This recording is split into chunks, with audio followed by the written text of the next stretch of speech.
My name is Fani Willis. You spell that F-A-N-I Willis. It's going to be in the middle of the ballot between the two gentlemen, Kevin Farmer and Bobby Wolf, and the middle of the ballot is where I want you to go to select me. But let me tell you why I think I am the best candidate in this race.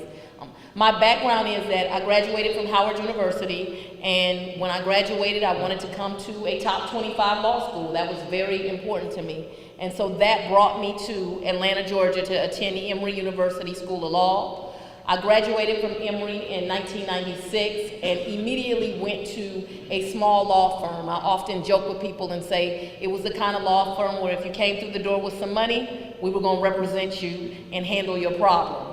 But it was an excellent training ground and an excellent experience. It was right here in East Point off of Cleveland Avenue, and we did literally every kind of law. We did family law, because a lot of people in the community, you have problems with child support or divorce. We certainly did a lot of criminal defense work, people that needed to be defended of crimes, or if you had a loved one that needed to be defended of crimes. And then we did small contractual disputes if you're having an issue with your neighbor. And so that was the foundation of my legal training outside of Emory. And it was excellent, because when you're the baby in the bunch at a law firm, when it comes through the door with a problem, you're sent off to handle that problem. I'm very fortunate. There were 5 excellent lawyers. One has a firm here in East Point. Her name is Teresa Mann of Mann and Moran. Another is a local lawyer called Touchstone. And then one is Keisha Lance Bottoms, who's now the mayor of the city of Atlanta. So who would imagine I would have been in a law firm with one of the 5 as our current mayor? And we just did every kind of law there was. From there, I went on to work for the city of Atlanta as a solicitor, where we handle ordinance violations, and I got to come before this beautiful lady, Barbara Harris. And that was my next training ground, because Judge Harris was on the bench, and you brought all ordinances that the city had. And at that time, you also did the preliminary hearings for criminal cases. And so it was the next layer of a very good foundation, and I did that for about 18 months. Went on from there to, this is like a trip down memory lane, and went to the district attorney's office, where my next trainee became the Honorable Eric Dunaway, because he was my initial trial partner in Judge Manis. And so then I got to train him. And so I spent some time with Eric Dunaway in the trial division, and we tried everything: armed robberies, burglaries, aggravated assaults. Went on from that division to sex crimes, which is where Eric spent most of his career. He really had a passion for that. But I went on after about another 18 months of sex crimes to do homicide cases. Did homicides for 8 years straight. I've tried more homicides than I like to count. I've tried well in excess of 100 cases, and most of them, unfortunately, are murders.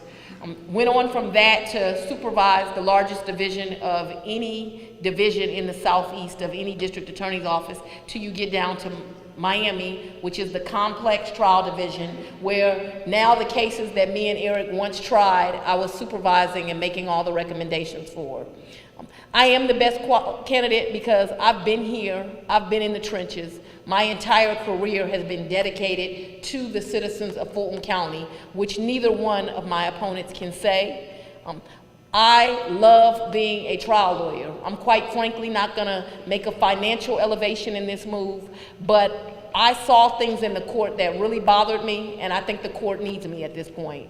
I saw judges that are not getting to their work, and so Fulton County has a huge backlog problem, where we're now paying senior judges with our tax dollars to handle the work that other judges aren't getting to. And so that's a problem for me, and I think it should be a problem for the citizens, because there's no reason to be paying somebody to do somebody else's work.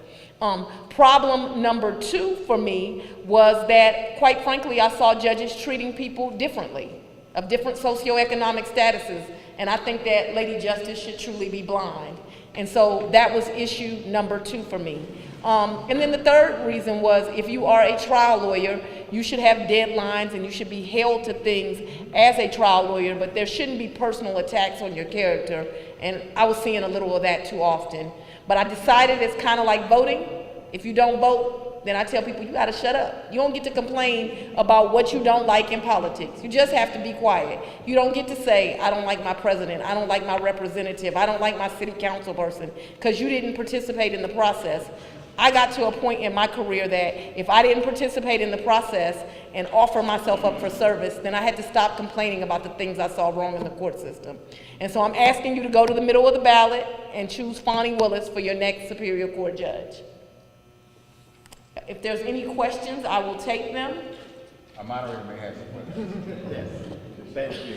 This is Rashad, the one and only Rashad.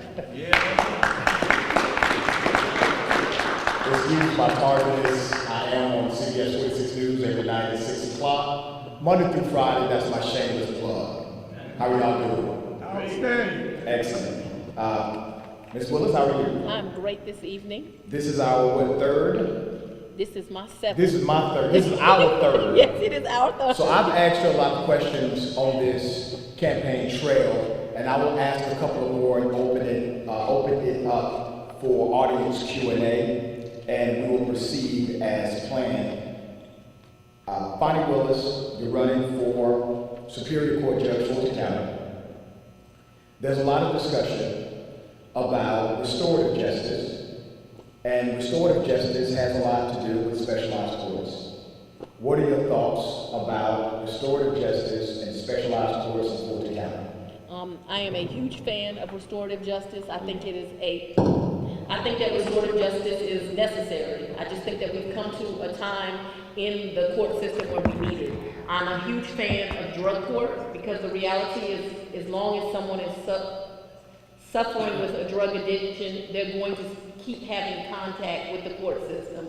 They are going to steal to feed that habit. They are going to use drugs that are illegal to feed that habit. And so unless we get to the root of the problem, we're going to keep seeing them in the court system. And so I think drug court is necessary to make our society safe. I'm also a huge fan of the Veterans Court. What you'll find in Veterans Court is that people have PTSD and they have a drug addiction too because they're trying to cope with those problems. And I think that those are necessary services. I'm also a huge fan of the mental health court, which is the other court system. But if I'm honest and transparent, since we're doing this quickly, I think that our mental health court actually needs some more money and some more help. There are so many sicknesses, mental health sicknesses, that the mental health court is not equipped to deal with. And I wish that we would find a way as a society to fund those. Okay, thank you. Listen, since we have one microphone, I'm going to sit down like an interview style. Is that okay with y'all? Okay, because that looks kind of goofy to go back and forth like that. All right. Next question for you, Ms. Willis. In Superior Court, you get an opportunity to review serious crimes, and you also have a lot of leverage in sentencing. What's your judicial philosophy when it comes to sentencing, especially in cases that provide you with pretty extreme discretion? So if someone has committed a violent crime, and I think that most of the defense bar will tell you this, if you come to my office, because I was a deputy district attorney and I was making decisions on serious felonies, if you have hurt someone during that crime, and I mean shot them, stabbed them, put them in a coma, I'm talking about seriously injured someone, I think that there has to be some prison time involved. That's just the truth. I don't think that we have a place in society for people to be hurt. And this goes back to what I said about people being treated differently, because I'm also referring to victims. I think that any victim that is seriously hurt, once that is proven, of course, so we're past that stage because we're just sentencing, they deserve to have some justice and someone go to prison for some amount of time, and it's going to vary case by case, obviously. However, we have huge discretion in other cases. Repeat offenders are also a problem in our community. People that just keep committing crimes. Doesn't matter how many times you send them back, they're just going to keep plaguing our community. I live down here in South Fulton. We have people that burglarize 25 houses in a subdivision, and then they get a slap on the wrist, and then they come back and they burglarize 25 more. That is also a problem. But the vast majority of cases aren't either of what I just described. The vast majority of cases are honestly very young defendants, and I mean between 17 you're an adult, but also those 13 to 17-year-olds where they've been SB 440 based on the charges. What I always try to do is get the whole picture of that child. Look at their juvenile record, because I think it's important to find out what's going on, and it'll also tell you about not just delinquency, but deprivation. So you need to know about those issues. I also think it's important to know what their school records are. I'm not just talking about the A, B's, and C's, I'm talking about the disciplinary record and the parent involvement there. And so my judicial philosophy is that, one, every single case has to be looked at individually, but two, that most people in society can be given some strict consequences, not necessarily prison, and we can turn them around. And that as a judge, I hope to use my role to do that. I'm a huge fan, and I think that you're aware of it, of like Gary Davis's program, Next Level Boys. I send a lot of people to his program because I think that you need to go taste it. Usually with his cases, the cases I would send there, they were armed robberies. And so armed robbery, for those who don't know, has a mandatory 10 years in prison. And you can be SB 440 from the time you're 13 to 16 before you're an adult, meaning juvenile court sends you to superior court. The other bad thing about armed robbery is you can't use first offender, which means you're going to be a convicted felon for something you did for the rest of your life at 15 years old. My philosophy as a deputy DA, and I will take this to the bench, although you won't have as much control of being able to reduce, is where I could, I reduce those cases to robbery. Even if there was going to be some time in jail, and that's huge. And the reason it's huge is because if it's a conviction for robbery, you can get the benefit of first offender, and you don't have that scarlet letter for the rest of your life. And so that dumb decision you did at 15, you may have to pay some consequences, but they're not lifelong consequences. And so I hope that gives you a little insight into what I believe about the role of a judge and what you can do. Thank you. At this time, I would like to open up the Q&A to the audience. And since we don't have another microphone, just project what your question may be for Ms. Fani Willis. I recognize you from here. Yes, ma'am. Yes, thank you for having me come. I'd like to share things. Okay, good. In your comments, you said that there's a backlog in Fulton County because the judges are not getting the work done. What do you attribute that to? And how can we as citizens address that issue? Because if we're paying people that does not doing their work, that's a problem. Ma'am, I think it's a huge problem. I agree with you, and I want to be very clear. There's 20 judges that sit on the Fulton County Superior Court.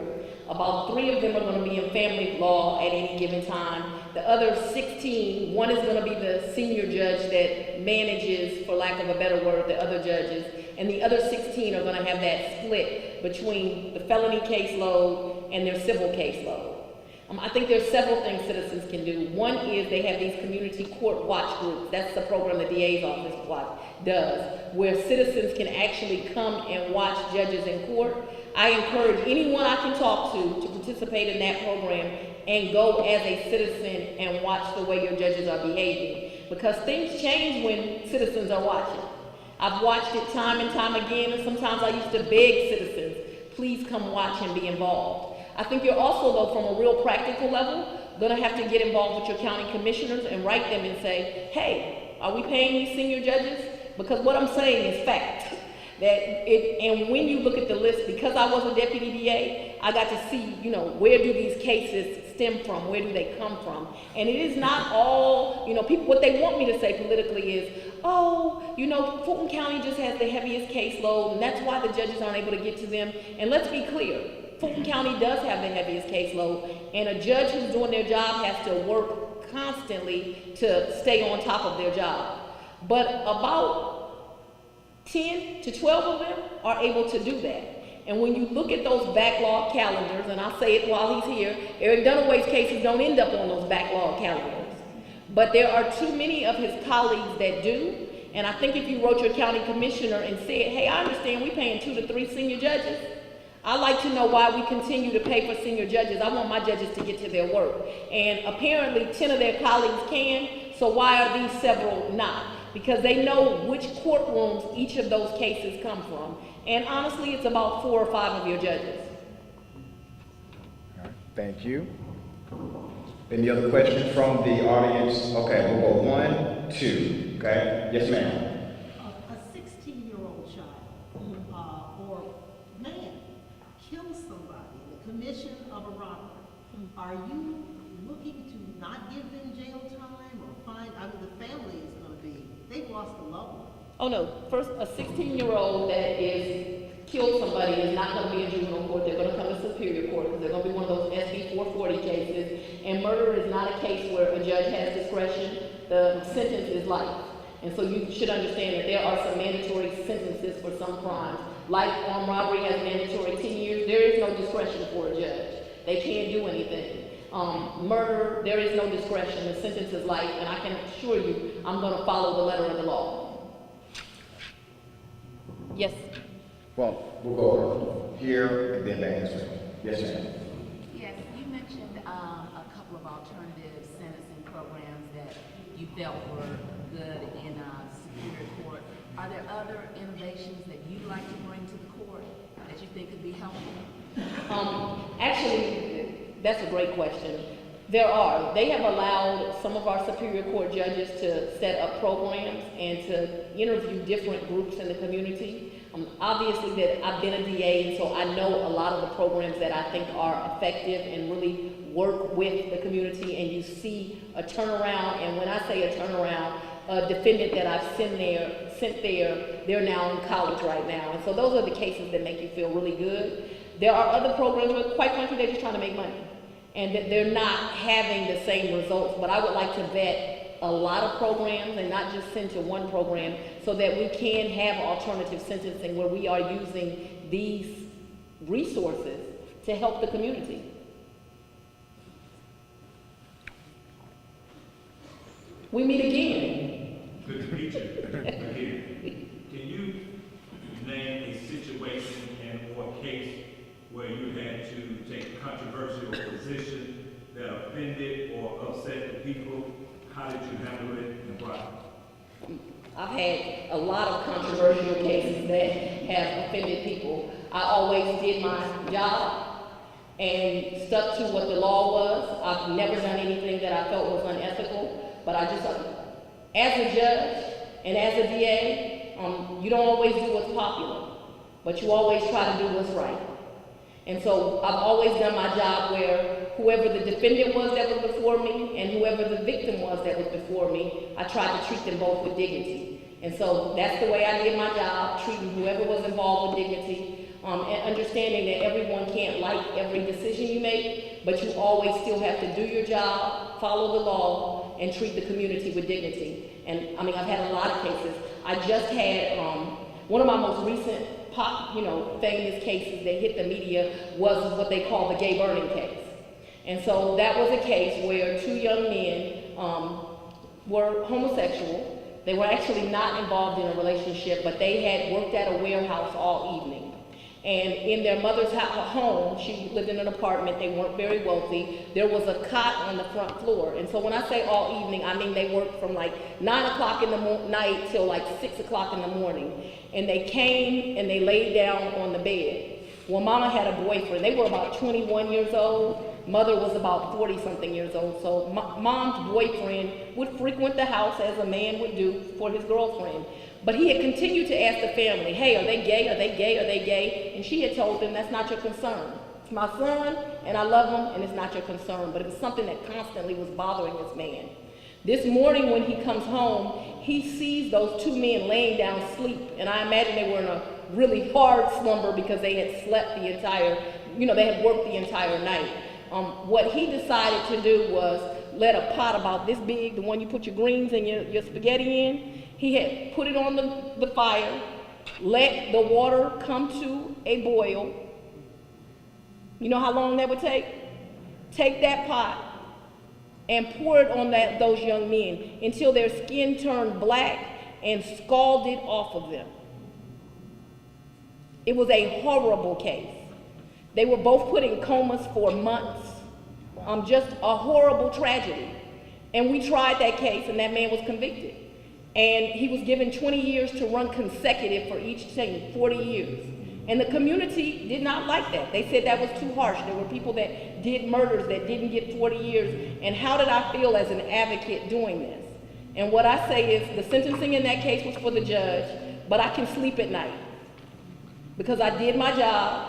I did it to the best of my ability, and I served those citizens. And quite frankly, in that case, like every case, I didn't just serve those victims in that crime, but all the victims that feel like they're attacked because they're homosexual, or because they're black, or because they're poor. And so I'm proud of my record in my career. There's not much you're gonna ask me about. I've tried to live every day with dignity. I only answer to one person.